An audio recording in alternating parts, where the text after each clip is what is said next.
Hello, welcome to another toneless landscape oil painting demonstration. This is your painter in residence, M. Francis McCarthy, and the painting I'm bringing you today is called Trees by the River. This is the short version.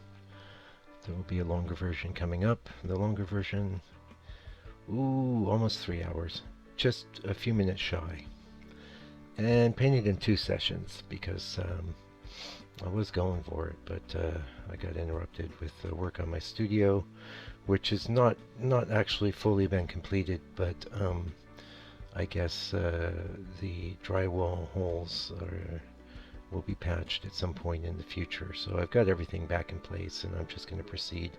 I don't anticipate any massive interruptions anytime soon. Anyway, let's talk about this painting. First of all, I'm painting on masonite, also known out here as hardboard. It's much harder than MDF and a lot more resilient. I did find a piece that had been sitting in the creek since the flood, which is maybe 6 weeks ago now or something like that. And it was still intact. I will say it wasn't that hard to break in half, though. I used a piece of it to shore up a little shelf unit there. But I'm convinced it would have dried out okay.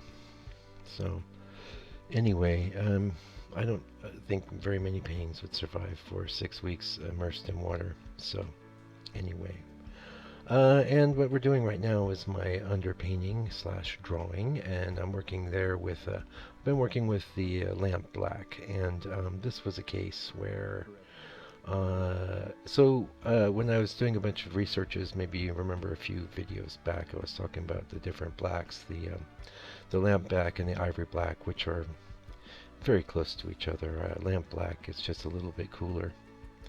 It's a negligible amount cooler, I will say. Both of those are what's known as carbon blacks. So in the case of the ivory black, it's bones that have been burnt and then made into a oil paint, mixed with linseed oil, ground up. And the carbon black would have been, say, carbon that was collected from, burning something. So maybe off the walls of a cave or, from a lamp, inside of a lamp. That black you see is the same black that I'm painting with now, which I think is really cool. I also use black spinel, but we've talked a lot about that in the past. And black spinel is basically a mineral that's been ground up.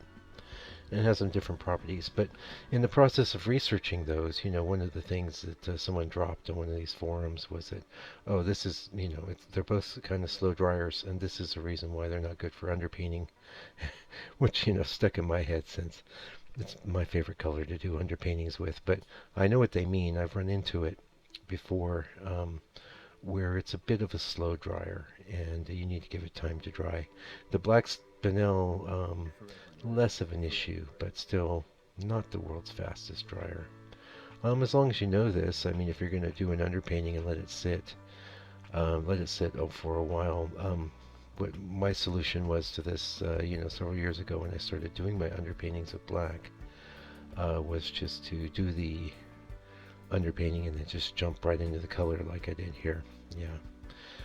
Here I got the sky in one session, and then the land in the second session. They were pretty much equal, so the drawing and the sky was about half the time it took to do the painting. This is a river-based scene, and it was based on a photo from a trip I took last year. It's a pretty famous river there.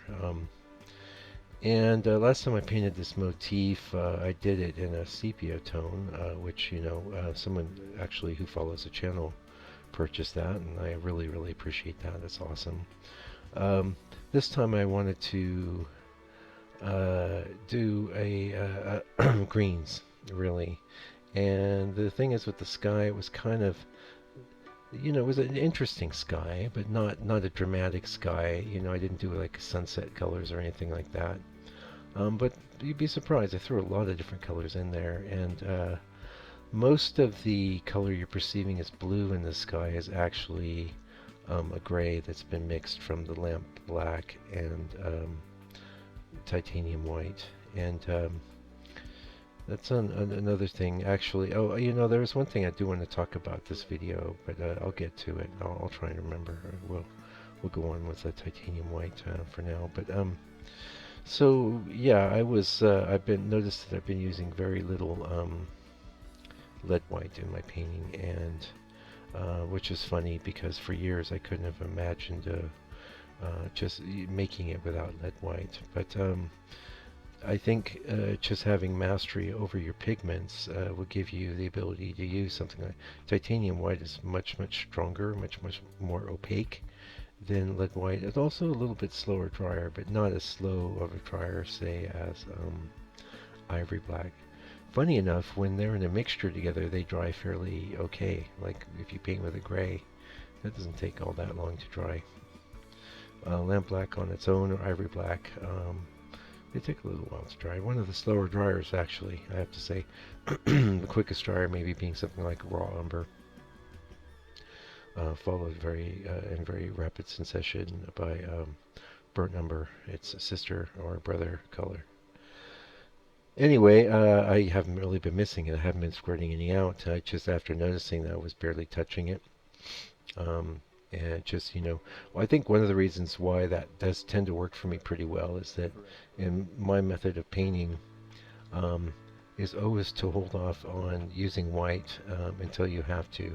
Now, it's difficult to paint sky without white unless you're doing pure sunset tones like yellows and oranges and reds. But for a typical type of sky with any grays or blue sky, you're going to be getting that white out, no question about it.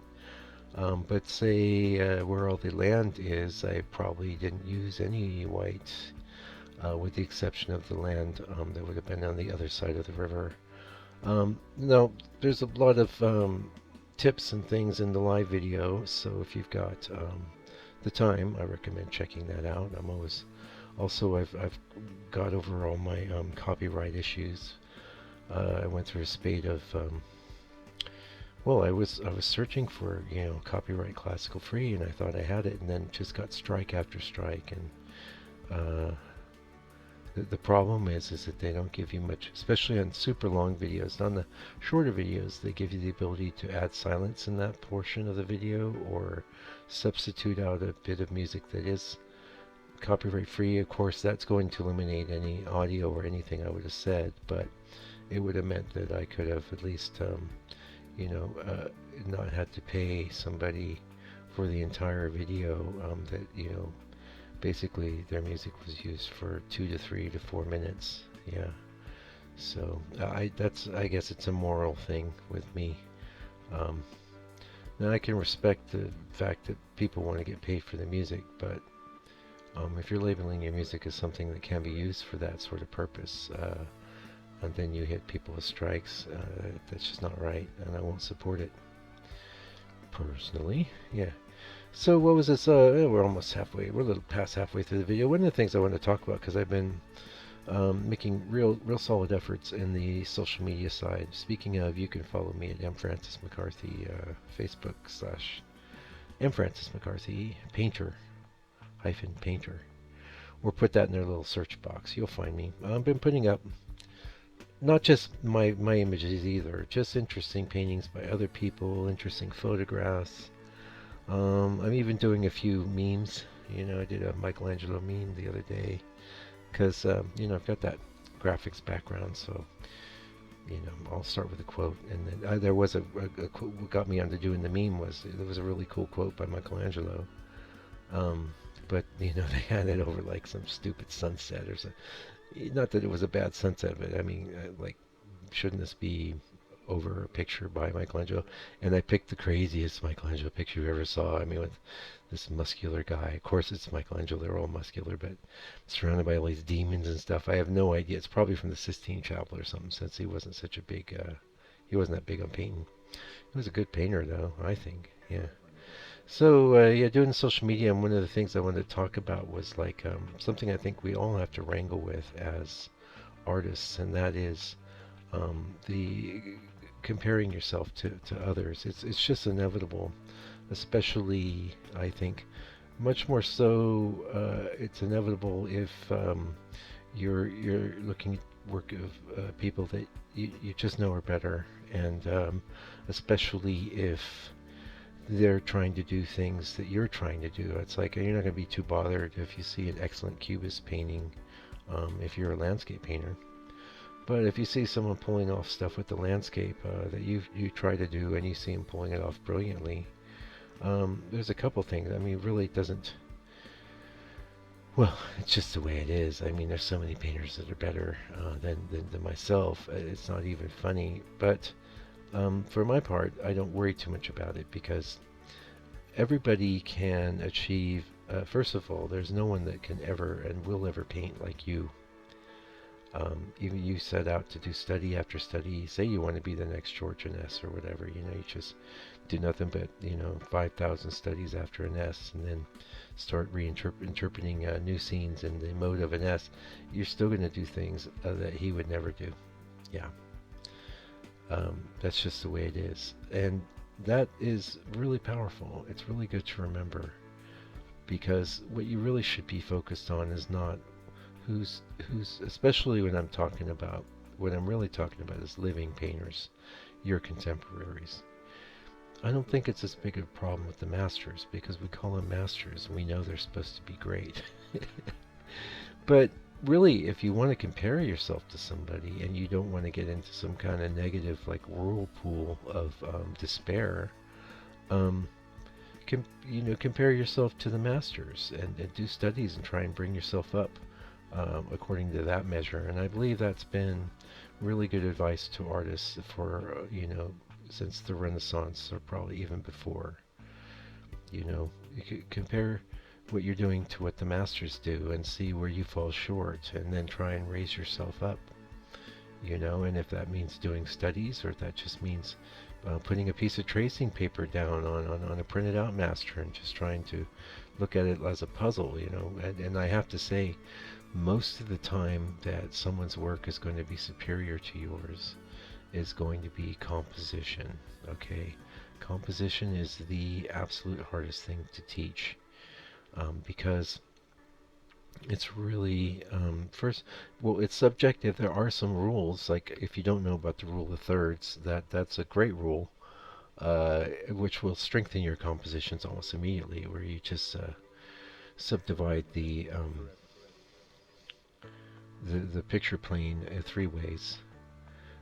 Especially, I think, critical horizontally in the case of landscape, and then three ways, the vertical way, and where there's these points that intersect, that is your where you should put your points of interest. So that's almost anything but the middle, but it's about a third of the way in, 1/3 down from the top, or 1/3 up from the bottom.